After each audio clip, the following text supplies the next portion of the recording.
Hey students, welcome to Flipped Geometry. We're going to talk about spheres and plane sections of spheres and cones and any kind of plane section really. So the first thing we have to determine is we have to remind ourselves what a sphere is. Here's a good example of a sphere, tennis ball.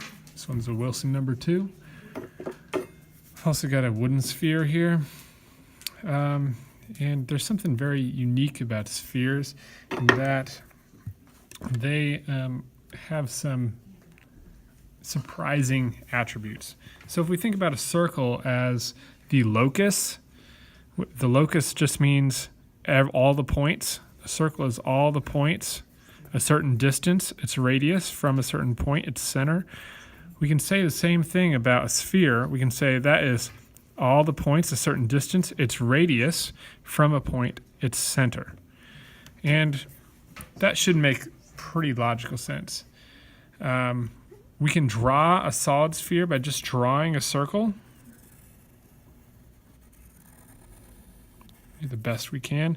And then we'll shade it. So we're going to shade it, which tricks our brain into thinking that this thing is round, like a sphere. And you might do better at this than me, but I'm going to be shading, and it's going to just get darker on the edges. We could draw a sphere or a spheric surface by drawing a similar circle.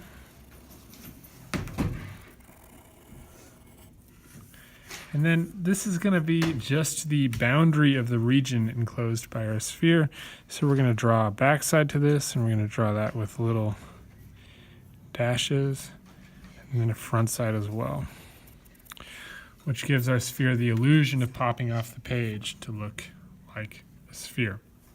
And this gives us an opportunity to talk about a radius of a sphere. Multiple radiuses are called the radii. Spelled radii. That would be from the center to any point on the exterior of the sphere. These are radii. And the diameter is just all the way across. The distance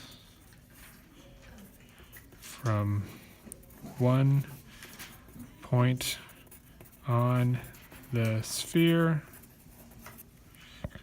all the way to the other side containing the center.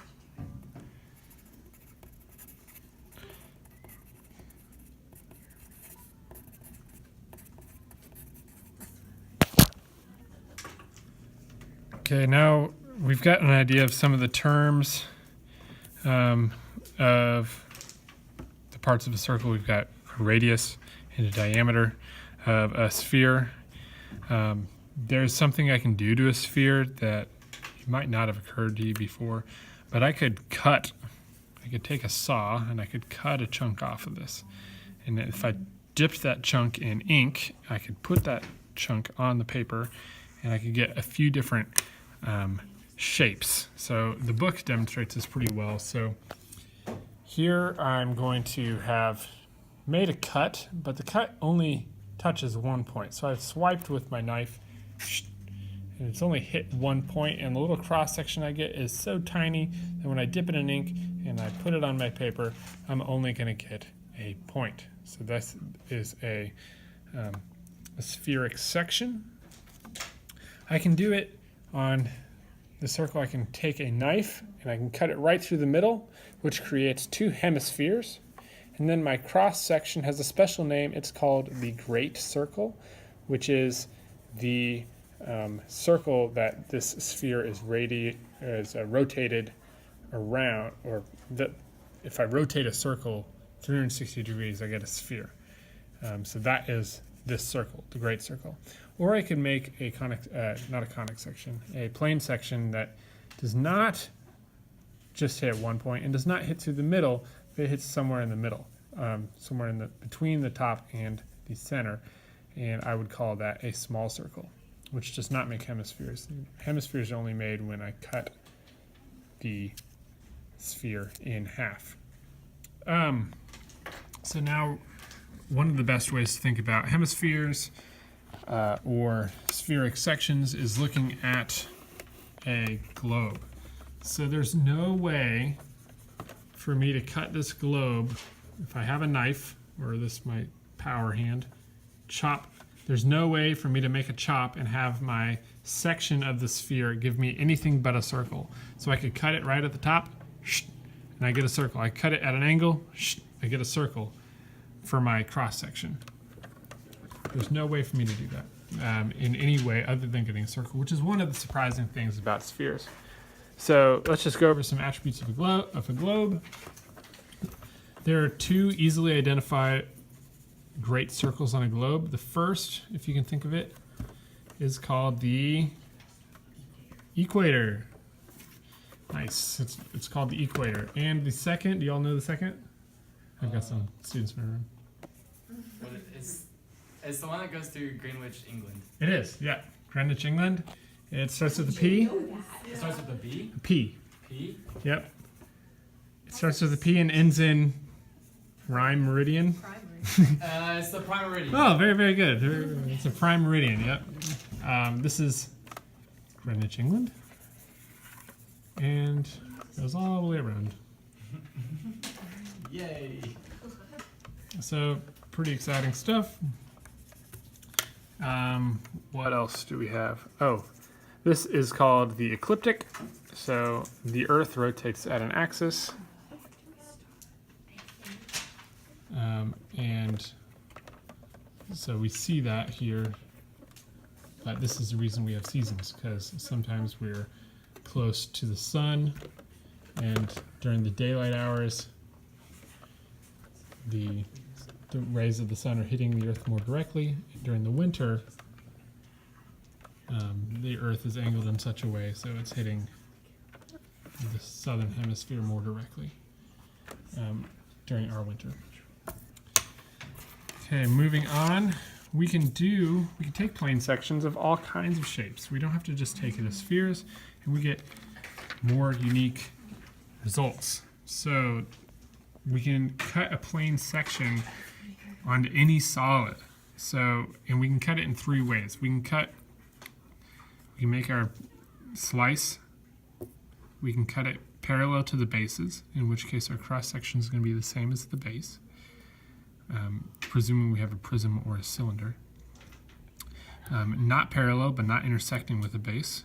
And third, intersecting with one or both bases.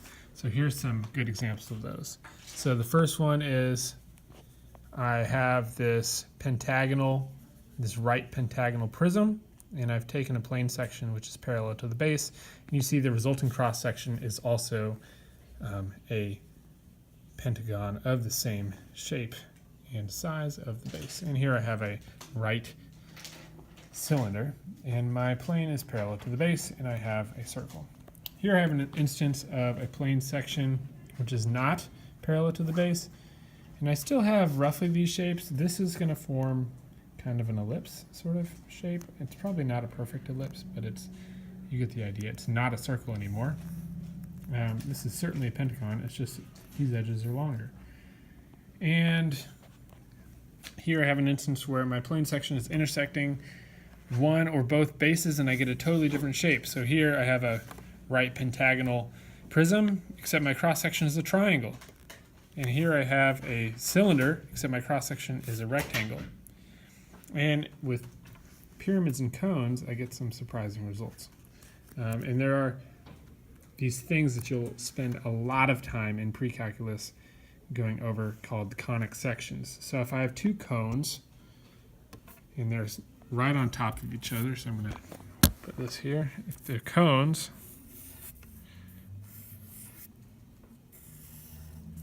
have their points connecting such that it looks like an hourglass. So hopefully this sort of makes sense.